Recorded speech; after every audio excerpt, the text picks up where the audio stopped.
First up on the show, after more than 7 months of war in Gaza and multiple rounds of ceasefire talks failing, another effort at securing peace is on the horizon.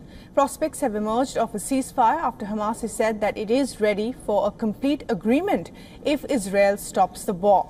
The militant group has told the mediators it will not take part in more negotiations during the ongoing aggression, but was ready for a complete agreement, including an exchange of hostages and prisoners if Israel stopped the war. The latest Hamas statement came as Israel pressed on with an offensive on the southern Gaza city of Rafah, killing at least 12 Palestinians in a dawn strike, despite an order by the International Court of Justice, the top UN court, to halt the attacks. Now, according to reports, the Israeli airstrike also hit Gaza's Jabalia as Palestinians returned to inspect the damages caused by the Israeli offensive. While Iran-backed Houthi rebels who have continuously attacked and disrupted the trade route in the Red Sea, Yemen's rebel group has said that they will continue their operations and even escalate them in quality and in quantity in support of the Palestinians. In a significant military response, the US and Britain have launched coordinated strikes against 13 Houthi targets across Yemen.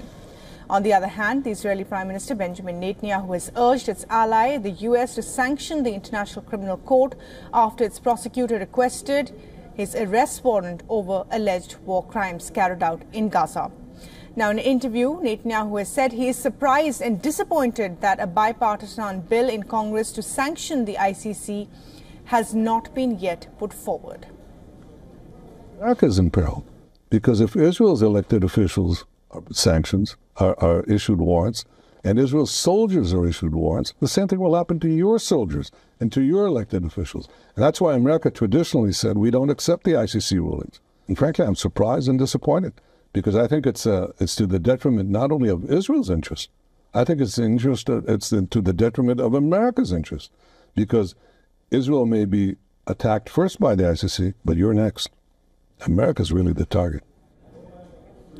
Although reports are emerging that the Biden administration is urging big technology companies to ramp up efforts to curb anti-Semitic content on their platforms, representatives from companies including Alphabet, Meta, Microsoft, TikTok and X met with US Special Envoy to monitor and combat anti-Semitism. On the other hand, following in the steps of Spain, Ireland and Norway, the Slovenian government has approved a decision to recognize an independent Palestinian state. In the coming days, the Parliament of the European Union member countries should also approve the government's decision. The move has drawn swift condemnation from Israel, while marking the first time that any goods produced inside Israel or the West Bank are being allowed to enter into Gaza.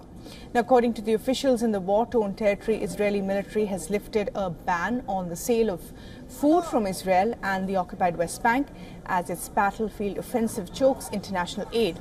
Army authorities gave Gazan traders the green light to resume their purchases from Israeli and Palestinian suppliers of food such as fresh fruit, vegetables and dairy goods this month.